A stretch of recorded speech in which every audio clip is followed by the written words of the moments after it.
Welcome to the Infotagion podcast, focused inside Europe.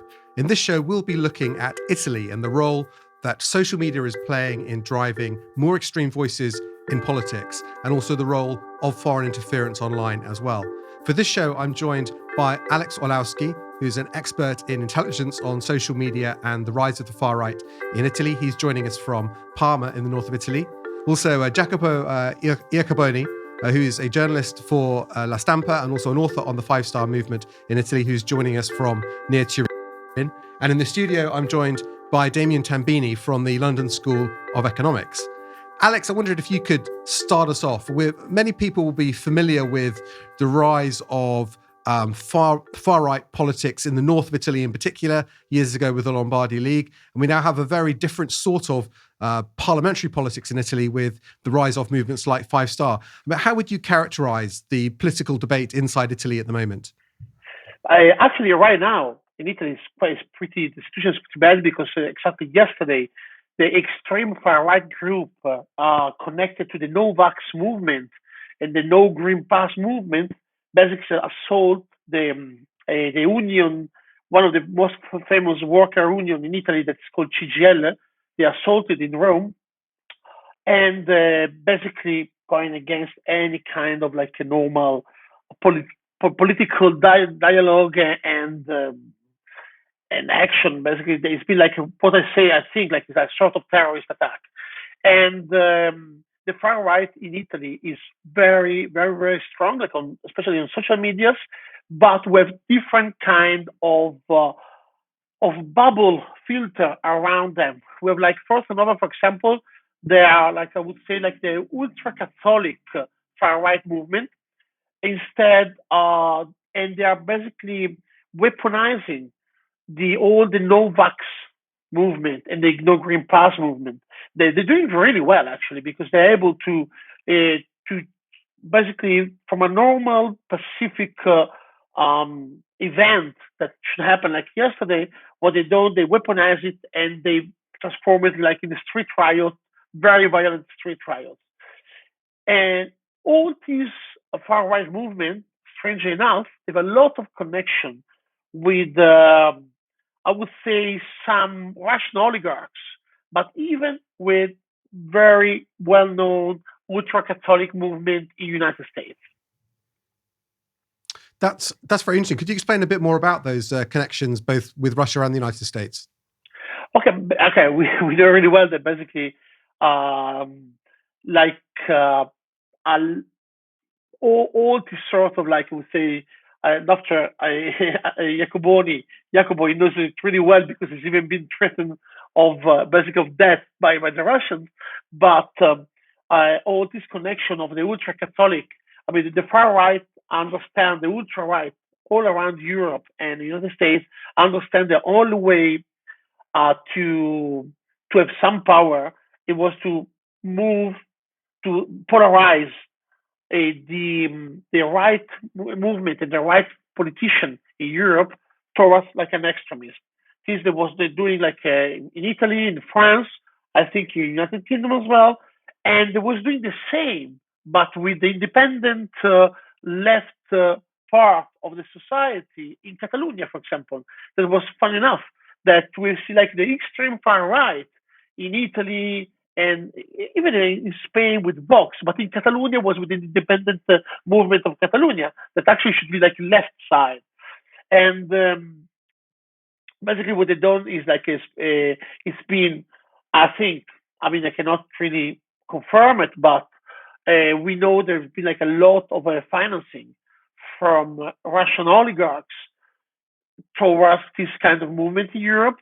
But we had a lot as well of financing from the United States, and especially with people connected. I know it would be probably quite strong to say that, but with the old NRA, the arms rifle lobby in the United States, because one of the main goals to finance these far right groups in Europe, it was to, for example, to change the law about guns in Europe, and then to make it like an easy guns law in the way to sell more. Because one of the problem of the industry of arms in the world is they saturated the market some of the guns, like the Beretta guns, they're pretty expensive. They cost like 1,500 euros, 2,000 euros, and they saturated the American market. And then it was very important for them to basically inject this fear of the migrants, this fear of other countries, the sovereignism, to break the Europe apart as well, because it's just a lot easier to talk to a single country, to the politician of a single country, than talk to the politician of the European Parliament. Because in the European Parliament, you have really many, many, many countries with different mentalities. Instead, in Italy, it's a lot easier to go to Rome, talk to 3 or 4 main politicians of the right parties, and basically to convince them to change some laws, or basically to do like public affairs lobbying. And in this case, for example, just a few years ago, Beretta USA, Beretta is based in North Italy, very nearby my house, basically. And they was financing NRA with $3 million just for communication and sort of propaganda purpose. It is one of the cases. So, Jacopo, I wonder if you could be very interested in your perspective on this. I mean, when we looked earlier in this series at the politics in countries like Poland in particular, we see there a sort of emergence of a more nationalist form of government, which is quite controlling. Actually, it's a very stable government because it is really in control of the whole country and increasingly other institutions as well. How is the nature of politics developing in Italy? Do you see a more nationalist form of politics ultimately controlling the agenda in Parliament, or is it a more fractured picture than that, do you think? Let me start and trying to answer to your question, telling first that Alex was first recalling that yesterday there has been a very, very dangerous and chilling attack and physical assault on the major Italian trade union. Basically, the attack was done from activists from the Italian far right, and especially the organized far right in Rome, which has 3 or 4 main small parties: Forza Nuova, Casa Pound, and former activists of terrorist group from the 70s called NAR. But what I think, Damian, is that what they did yesterday would never have been possible if the Italian far right had remained confined to the ghetto of the far right, of technically the far right. What happened in Italy, and this is the reason why I suppose our country is sort of an experiment of what happened also in Britain and in the United States with the Trump campaign. What happened is that we saw the birth of a movement, the 5 Star Movement, which is not technically a rightist party, and in the meantime is for sure, or at least was not a leftist party. They pretended to be no rightist and no leftist, but in fact, what they done, especially on I think the genial but also frightening idea of their real founder, who was Gianroberto Casaleggio, a web guru.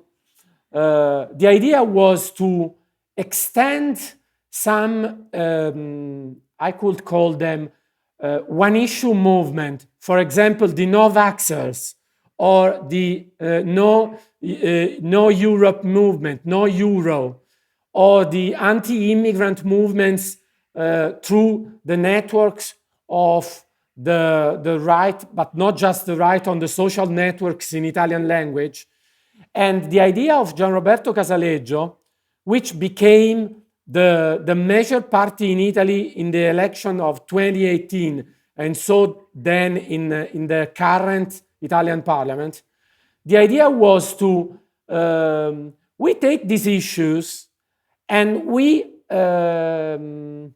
discolor them from politics. So we pretend to present them as not rightist or far rightist ideas. We extend them to all the mainstream landscape. So it's a sort of to red pill the normies, to make mainstream ideas which was originally confined to the very fringe part of the social network in Italian language. This is not real so different from what the Trump campaign made with the Republican Party, or even the UKIP party made in, as you very well know, in the UK.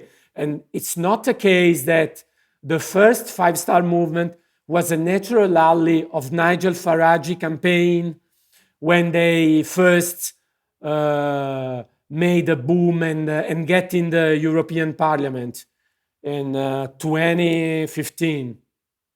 So this is the base, in my view, of every talk about the rise of disinformation and also the rise of nationalism in the Italian politics. Then they made, of course, a lot of very weird things. For example, the most easy to understand for a British audience is that they first started with a government led from a prime minister from the five-star, Giuseppe Conte. I don't know, Damian, if you know this weird guy. He was first the prime minister of an alliance between Matteo Salvini of the far-rightist Northern League and the five-star. And then he became, completely out of the blue, a prime minister of a weird alliance with the Italian Dem, which were trying to normalize the declining five-star movement in 1 year and a half later. So this is, I think, this is weird enough for a British audience to understand. I hope I've been clear enough to try to explain this.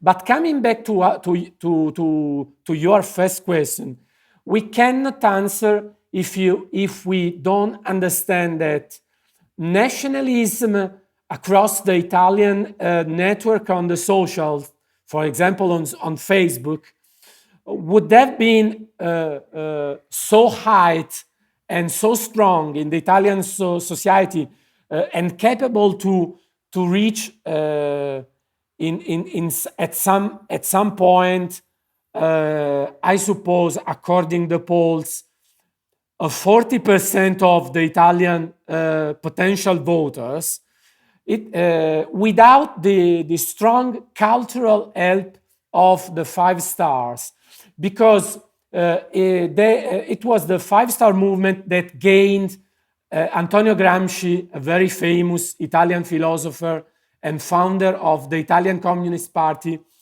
He talked about the concept of hegemonia culturale, cultural hegemony. The cultural hegemony wasn't gained in Italy from the far right. It was won from the five-star movement. This is the base, and I realized that a few years ago, especially studying the social network and the way their propaganda machine was so strongly intertwined with the Facebook groups or page groups of the left. But the main traction and boosting, and I would say also the main ideas, they all came from the five-star unofficial groups and pages and propaganda on Facebook. And I suppose they invented this way of mixing the official propaganda and the unofficial Facebook group so that the very dirty work was generally done from an official supporter, which couldn't directly be linked to the party. So this is the landscape. The assault of yesterday from the far right, for example, they were, just to conclude, they were no vaxxers, of course. They were protesting against the Italian government and the decisions on the a certification to get in all the offices and companies, and the vaccine certification. But they were the last act of a political tragedy and social network tragedy, which has been created first from the Five-Star Movement.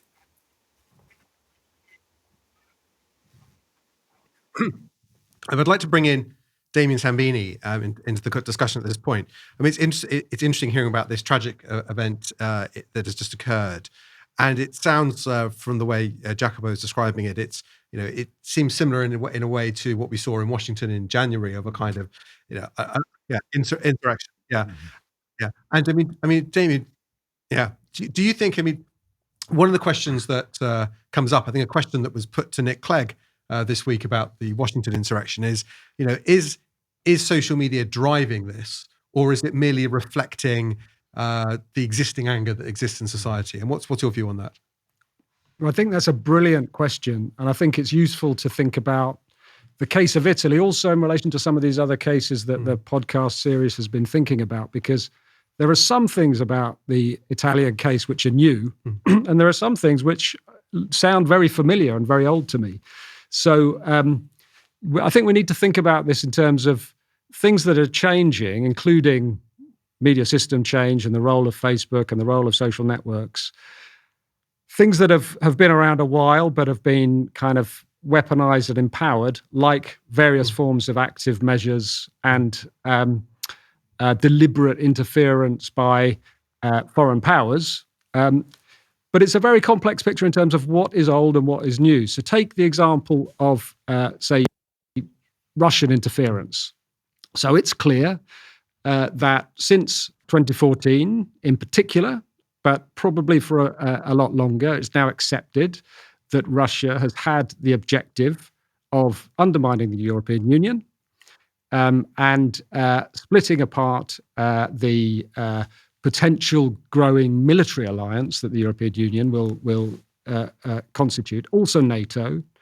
And in order to do that, it has been supporting through disinformation campaigns, but also through finance of various kinds, certain far-right movements across Europe. So the case of Italy, it's been mainly allegations, including, for example, oil deals to provide funds, similar to the kind of allegations that we had in relation to the Brexit campaign, of course, but various forms of direct interference and funding.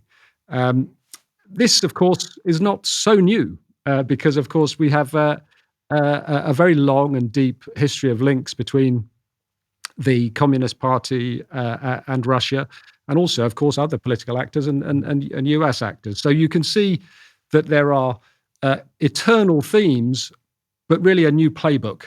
And then, of course, we also have to be a bit careful because the attack on Chijil, the union at the weekend, yes, it was very like the attack on the capital, organized through social media.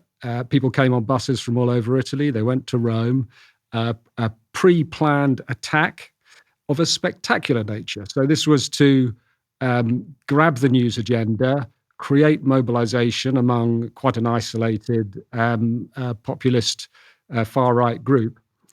So it seems some elements are new. However, as somebody who studied the history of the League in Italian politics, it sounds a little bit like an event in 1992 when activists from the Lega Lombarda occupied the Campanile of Venice, including with a tank which they created out of an old Fiat, which they modified For the same reasons. Yeah, yeah. So to grab the media agenda, to get attention on this movement, and to mobilize the group. So I think there are elements that are very old, and there are elements that are very new. And then, of course, we come to the question: what is the role and what is the responsibility of the social media platforms in particular, given all of this and given all of the difficulties? Because there is something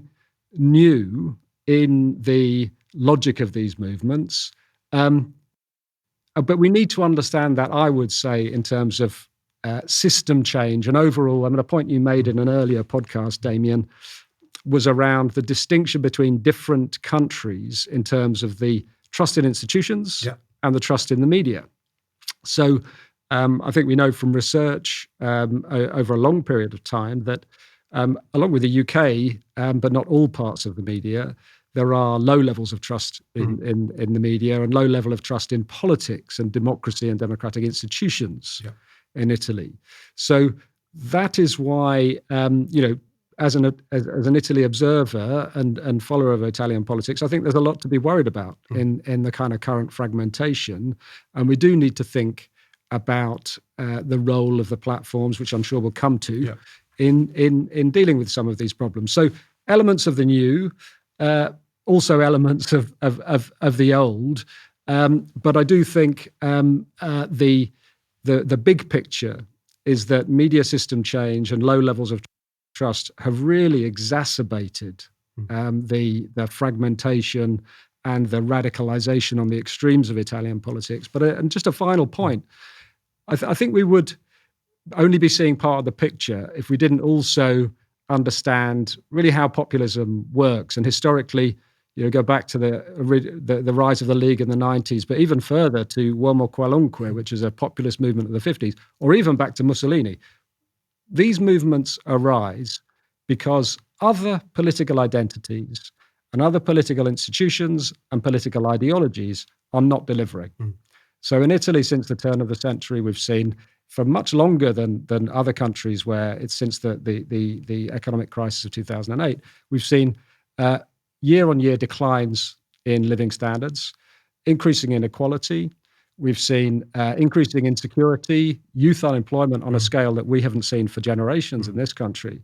And the existing parties are not delivering. The existing parties are not cutting through in any convincing way. In that environment, what do you get? You get a strong man who says it's their fault. And in various different flavors, we're seeing a lot of those parties saying it's their fault, the immigrants, the EU, whoever. You get a very cheap and simple populist message. I mean, Alex, I wonder if I could ask you, when we did the show on Germany, looking at the German election, it was quite interesting to hear people say that although the AfD party in Germany only got about 10% of the vote in the election, it dominated the discussion on social media. And do you feel here that in Italy, again, it is the more extreme voices that are dominating the conversation on social media? And if that is the case, do you fear there will be more, not just protests online, but sort of physical demonstrations like the one seen at the weekend, driven by this conversation on social media? Yeah, absolutely. I want to show you a paper that I redacted in 2018 about the Gilets jaunes, and it basically we analyzed 700,000 tweets and 10,000 Facebook mention and post, and where we can see that basically what the connection from a Russian state media on online like Russia Today and Sputnik, and how they polarized, attacking Macron, and they polarized the alt-droite, like the alt-right, French alt-right, and the left part, all together in the Gilets jaunes. But what is very interesting is that analyzing these more than 500,000 tweets, we found that the Italian alt-right, at that time with Salvini, that he was having the first connection with the movement, with Steve Bannon, and they was in contact with Ted Malloch,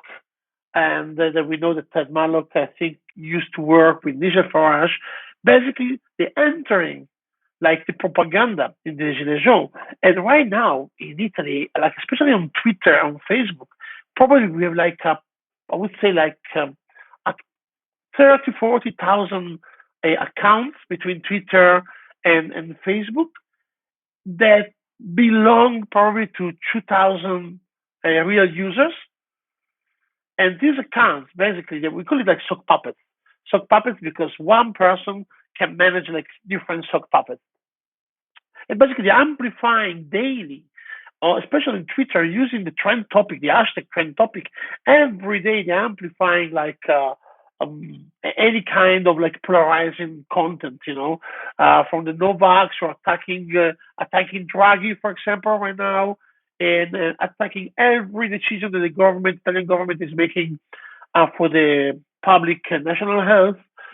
And basically, they're really polarizing all the attention on the social media. What's happening is that a lot of people they say we don't trust television, we don't trust journalists. In Italy right now, we have like a sort of journalists that they work for, especially for like a newspaper a magazine called Il Primato Nazionale, that or like some other online news like Imola Oggi, that basically they're just spreading fake news, and people they believe more those kind of online media than believing the real standard like state media like the Italian television Rai or journalists like long-term journalists like Jacopo Iacoboni and La Stampa. They believe more these other kind of like sort of disinformation media. And I want to show you like a couple of things that are very interesting because the Gilets jaunes movement has been like the European social media war. Everybody was involved in it, and this was some of the posts of the thing coming out, especially in English, because what's funny about like 80% of the content from the Gilets movement was in English and it wasn't in French. Basically, it was like an international battle. And they was using like this kind of code that's called like the triple echo to mark like, for example, Macron and the European community. The triple echo is basically like the yellow star of Juden in Germany. Basically, with the triple echo, you mark a Jewish person or Jewish entity. Basically, it's anti-Semitism. It's a code from the extreme far right. You can read it here. But there was things like Yellow Jackets steal a French army tank, prepare for a civil war with Macron and EU. All fake news that was going on daily during the Gilets jaunes. And what pretty scary, I would say, that these people from the Catholic traditionalist movement, DSRI, the French people, they have a double passport right now. They have like even the Russian passport. They was present. There was like basically during the riot. It was on the Champs-Élysées with the Donbass flag, and here we have a picture of them meeting the Donbass sort of puppet government from from Russia, and this is like is a clear interference, even in the street riot, by the Russian influence and the Russian propaganda. It's pretty scary, I would say. What this kind of thing is, we have it daily in Italy, but you see it as well, I think, with the Brexit. Tommy Robinson, for example, from the English Defence League, is a very strong. He's been banned on Twitter, and he opened back a huge community on Telegram. Now Telegram is very, very strong in Italy as well, and basically all the death threatened towards politicians, towards journalists are happening in Telegram right now. And we have to remember that Telegram has been opened by Pavel Durov, and Pavel Durov is a Russian tech guy. I would say like the Russian Zuckerberg that used to open VK. VK is the sort of Facebook a copycat of Facebook, and now is the owner of Telegram. That, strangely enough, is based in Dubai. Anyway, this is some of the report that we made during the December 2018. It was really amazing how Russian and Italian far right it was like involved in the propaganda, even in France. Yeah, that's very interesting. But Jacopo, I mean, What challenge is there to the big social media companies about the way their platforms are being used in Italy? Obviously, this is a debate that's raging in the UK and in America now about, the responsibility the companies take for promoting this sort of content. I mean, what sort of challenges there in Italy about that? Oh, Damian, I suppose basically the challenge is the same, with one main difference, because there is very, very poor acknowledgement in Italy of this issue and this problem. So for one side, we see now that, for example, Facebook is closing pages. There is, I can give you just a very recent example. A few weeks ago, Facebook closed the official Facebook page of an Italian deputy. She's a woman named Sara Cunial. She has been elected with the 5-Star movement, and she is one of the more aggressive and more tough anti-vaxxers campaigners in Italy. Now she is a former 5-Star, because in the meantime the 5-Star elected her and then expelled her. But she was a few 2 or 3 weeks ago at the same rally with former 5-Star movement deputies, far-right activists in Rome, in Piazza Bocca della Verità circus in Rome. And the very same attackers of yesterday, who is named Giuliano Castellino and is one of the chief of the far right in Rome, was in the rally with people, with moms with their babies, but moms strongly and proudly and roughly no-vaxxers. So what is interesting is that Facebook is now closing the pages of the Italian former 5-Star deputy chief of no-vaxxers. But this page, these Facebook groups, has been raging for years with thousands of followers, with boosting each other in a very strong network. And so what I suppose is that Facebook is now acting too little and too late, because it's in the essence it's completely unhelpful to close one single page now. If you tolerated networks for years and years, while we were writing articles and books over these same networks, it was 3 and 4 and 5 years ago.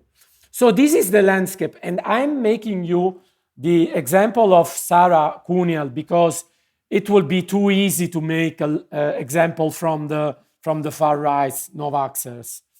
So what I think, what's interesting, Damian, to try to explain in the UK is that basically the 5-Star movement invented a propaganda machine. They literally invented it at the point that Aaron Banks, for example, or Nigel Farage said to The Guardian that the Brexit Party was literally a carbon copy of the 5-Star machine run from Gianroberto Casaleggio. They literally said this.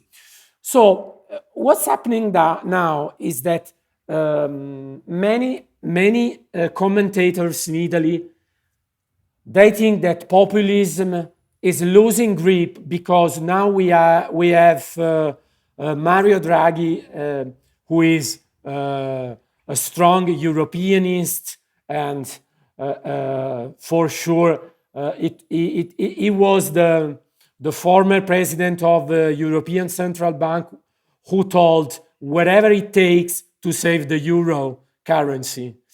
So many commentators, they think now we have Draghi, now we have the Northern League, which is weakening itself, which through the scandals of Matteo Salvini. Now we have a five-star movement which is totally changing, because now they are becoming the more and more pro-Europe, pro-Euro, pro-establishment. They started ranting against the casta, which is the Italian word for elite and establishment. And now they are defending strongly their seat in the middle of the Italian casta. So this is ridiculous, and even, I know, I understand, it's even ludicrous.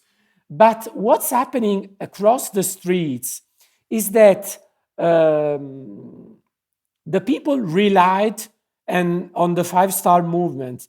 The people trusted them, and now they feel betrayed. And sometimes they feel ferociously betrayed from the five-star, at the point that they gave birth to physical violence. And so I think we are in a very dangerous crossroad now in Italy, because we have no more the rampant five-star networks of disinformation of the last 3 and 4 years. Just to understand, you have to understand, Damian, that the five stars propagated the very same narratives of the Kremlin across their networks. Just to give you an example, when it sorted out that in a very fringe networks, also in Germany far right, that the Malaysian airplane was downed from the Ukrainian in Donbass. In the very same time, the official weblog of Beppe Grillo, the comedian, the chief of the five star, propagated and boosted the very same disinfo ops propagated in the websites close to the Kremlin narratives. For example, I don't know, Zero Edge, just to make one of the more prominent webs. And these narratives have been sparkling all around the Italian Facebook, especially through the five-star networks. So what is natural now is that the people that believed that Grillo would have been a sort of Italian hero and liberator against the Atlantism, against the Americans, and against the establishment of Italy, they now see that all the people elected in the parliament with the five stars are making a very absurd and weird alliance with them just to survive. And now they are voting for the former ECB president Mario Draghi. So in my hypothesis, sometimes all these can lead also to violence, even if of course, let me be clear, the violence is committed from far-right activists, not from five-star movement activists. Jacopo, I would say that basically the Lega Nord, with the beast, what they call the propaganda machine of the Lega Nord, is a big part of this violence. The beast, Alex, you know very well, because Alex studied a lot the propaganda of the Northern League, called La Bestia, the beast in English. And the beast, the chief of the beast, Luca Morisi, was a very, very strong friend, personally, with the two chief, the Tory brothers, of the five-star propaganda. And Morisi told that they sort of copied the five-star propaganda. So this is very weird. This is, I understand, it seems absurd, but this is the Italian landscape. Jacopo, I've studied as well the movement five-star propaganda with found a lot of bots, a lot of very strange automated content. The thing is, I've not been allowed by the Italian state television to talk about that during the interview. That is the difference, you know. That is pretty weird. So Damian, just a last thing, because we are we cannot forget the elephant in the room. Damian Tambini first spoke about Russia. So responding to one of your questions, we cannot say that Russia, of course, created the internal Italian political problem or fractures or this sense of disparagement and disillusionment from the people. They, of course, they didn't invent this, they didn't create this. But of course, they boosted, they supported, in some cases, they finances unofficial newspaper and magazine and also websites. And of course, what is weird is that when there was the investigation of Robert Mueller in the United States, at some point it sorted out a list of, I don't know, of course you will remember that it sorted out a list of American Twitter accounts, which were in fact Russian ones. And what is weird is that some of these accounts, we found that it was a very small number, but significant politically. They was boosting and relaunching account in Italian accounts in the no euro propaganda from the 5-star and the Northern League.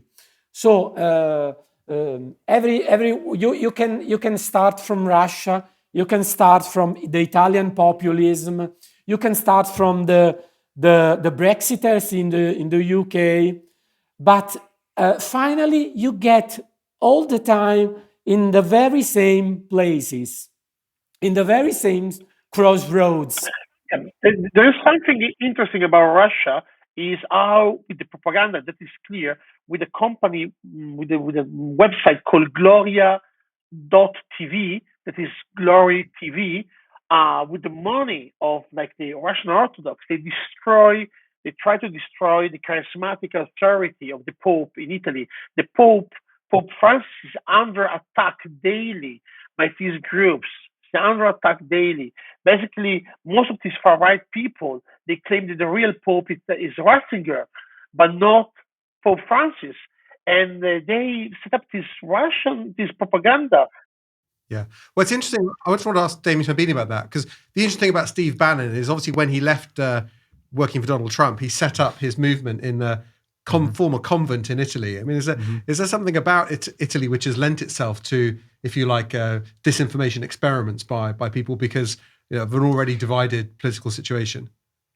Well, absolutely there is. And part of that is kind of history, strategic significance. But part of it is what I mentioned before, which is a low level of trust in politics. And that has been over a very, very long period of time. It's been studied by political scientists. You think about Robert Putnam's classic work, and this creates a really fertile ground for this kind of campaign. But I mean, I think we bandy around terms without actually, I think, fully nailing them down. And it's very easy for us to talk about disinformation and think we know what we mean, or we would know it when we see it. But if we think about those 5-star people who are, or even anti-vaxxers, if you ask them whether what they are posting is disinformation or not, obviously they would have a different view. And I wouldn't go all the way to relativism here, but it is simply the case that there would be a lot of difference in terms of who says what is disinformation. And you can think about where we are now in terms of coming out of the pandemic, and the rates of vaccination in Italy, like other countries in Europe, have been relatively high, and people have been, if anything, surprised that the disinformation didn't really cut through.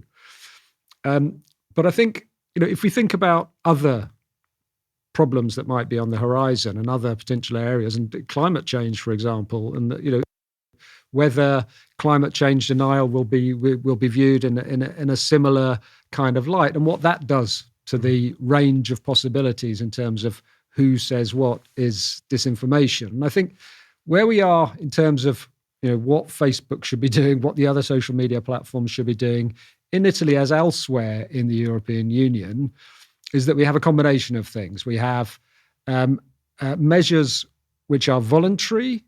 So all of the large platforms have signed up to the disinformation code of practice, and they are gently being encouraged to remove certain things which are ostensibly true, and they apply criteria which are in part their own and in part agreed in the code of conduct. But increasingly, these things will be tightened up by the Digital Services Act. So I think, as we kind of chart the course, and malign actors may be looking for issues that they can create division around, and domestic populists might be looking for similar issues that they can create division around, and the anti-vax message has been grabbed by opportunist populists all over Europe, because it's easy to get around an excluded constituency around these kinds of issues. And anti-vax has a very long history, and it was particularly strong in Italy before the pandemic, obviously. So I think there are opportunities there, and what we really need to be thinking very, very carefully about is media system change. How do we have a bias towards the truth at a systemic level without having forms of censorship? Because the forms of censorship in Italy as elsewhere will make the problem worse, because it will just be a conspiracy. It'll be another conspiracy which will undermine trust in the system. So it's a very difficult kind of game here.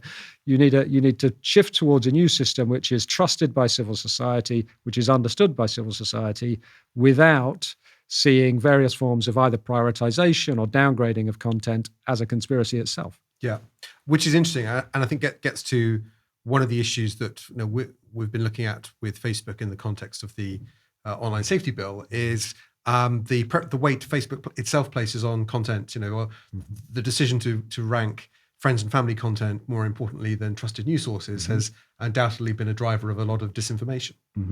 And that leads to the very heart of the business model as well, because not only the bias towards engagement, which is a kind of systemic bias towards some of this kind of populist content, but also people are paying for some of that in the form of advertising. So, the opening up the algorithm has deep implications for the business model, but that's where we've got to go. And my hope with online safety is that it's not just about this bit of content or that bit of content. It's also about the context and who is exposed to which bits of content, because what is dangerous to some is not dangerous to others. So it's a final question I'd like to put to all of you is looking at things as they are now. If nothing is done, what do you think the near future looks like? What do the next few years look like, and what should we be concerned about? Alex, perhaps you can start us off. Okay, the first thing is that Damian was talking about algorithm and how this kind of like bubble filter is being built around us. One of the most important things that we have to do is to ask social networks to work not on artificial intelligence, but on XI, that is XIMIE, that is explainable artificial intelligence. That means that like a commission of people, of scientists can check how the algorithms are working. Right now, all these kind of algorithms are secret, That's why we do it. They say we do it with artificial intelligence. That means like machine learning, a lot of data get in, get like digested, and after they decide what to show it to you. But not even Facebook understands properly and very well what's going on, actually. That's why the next step has to be the expandable artificial intelligence, that at least to understand why, like a few months ago, I opened a new Instagram account from a fresh phone, totally new phone. I connected through Wi-Fi to Instagram, and it was showing to me extreme far-right content. Why? And I talked to the people on Facebook, and they said probably because from your Wi-Fi line, from your ADSL internet line, you watched a lot of this content. They probably remarked that IP as something that can like this kind of content. Yeah, but if I'm in a public school and people is surfing like on the extreme content, then my son will go to the public school, we connect to the Wi-Fi, and you're targeting him with that kind of content because I have like 5 extremists in the school, and they wasn't able to explain that to me, properly. And that's why it's very important to regulate this kind of algorithm, to understand why people is targeted with certain kind of content. That is very interesting actually about public Wi-Fi. Actually, would be quite, if you think of institutions like universities and things like that, it's sort of where you've got students and multiple groups of people sharing the same Wi-Fi. That's very interesting if that data is driving it. Jacopo, for you, what is the near future for Italian politics, do you think? Oh, well, what Alex is saying is really pretty interesting, because I also suppose that we should care about, let me call it, some sort of public algorithm, because the use of algorithms should be some kind of common good for all, even for the Italian society and politics. This is first, but in the very, very short and next future, it would, I suppose it would enough if, for example, if Facebook wouldn't allow some people or group of people or parties to be exempted from the standards or the so-called standard of Facebook or the pretended standard of Facebook. We just read 1 or 2 weeks ago on the Wall Street Journal that there was in the United States a list of very important persons and political actors, Trump included, which were allowed to basically be exempted from the rules in posting, for example, in cross posting simply, or in violence posting. And what an internal source told to me is that the same happened in Italy in the 2 years, 2015 and 2016, the years of the rise of populism in Italy. The sources just told me with the more strong Italian parties. So if Facebook doesn't want to disturb the parties in power, I think they and we unfortunately won't fix any problem at all. So the algorithm should be in the long future should become the more and more public, and first we have to make the platform accountable for the they have to really in fact achieve their own standards for all. And I am a little bit skeptic about this, especially on Facebook, because they didn't show any real will to fix this. And this is the main problem, because Damian is right when he talked about the risk of censorship. But I'm not talking about closing groups or pages first. I'm just asking for Facebook respecting its own rules. So immediately closing ex post, not ex ante. This is a profound difference. Yeah, I think it's very important. I mean, Damian, just as we close up here, I'm also struck with this discussion about another issue that we've talked about in the past, which is the role of content moderators in different languages. And Facebook in particular seems, I think, as other platforms do, seem to struggle when you're moderating content in Englishes, in languages other than English. Well, I don't think that is so much of an issue in a market the size of Italy, with the advertising revenues that Italy will provide to Facebook. I think there's clearly an interest on Facebook's part to maintain its position in the market, given all of these strains. I mean, on this question of the outlook in Italy, clearly there are worrying trends, but I don't think the outcome will depend on Facebook. I think, as I've hinted, the outcome will depend on how Italy comes out of this crisis, the rates of unemployment, the rate of economic growth, and the extent to which people feel included and feel that the system is working in their favour, and that the kind of long-term problems in Italy of low trust and comparatively high levels of corruption are in fact dealt with.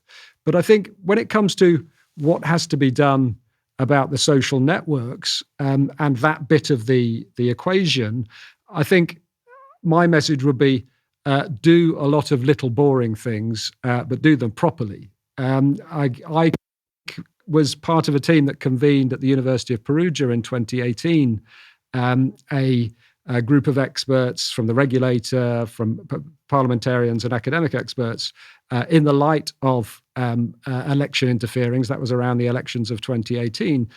And one of the things that we found was that some basic things, like existing laws, like advertising transparency, and even the spending returns of individual politicians and the parties, were really not being done properly. So I think 68% of deputies, in fact, only 68% gave their spending returns. So and then we have these problems of wider problems with relationships between political parties and, for example, public broadcasting channels, and a range of other things which really conspire to undermine trust in the media. So one of the things that I've been working on, so I think, do the stuff, enforce the existing laws, they're there. One of the things I've been working on in the Council of Europe with colleagues is a set of, and I'm going to give them a plug here, a set of standards for communication governance, which some of them relate to things like explainability, which has been mentioned in relation to AI. I think we're seeing a kind of a new, what they call it, the new platform regulation movement is kind of coming through with a lot of very positive proposals. These need to be enforced, whether that's, we have potentially an AI Act in the European Union. We certainly have a set of high-level group ethical principles for AI. There are many ethical principles for AI. People have thought a lot about these.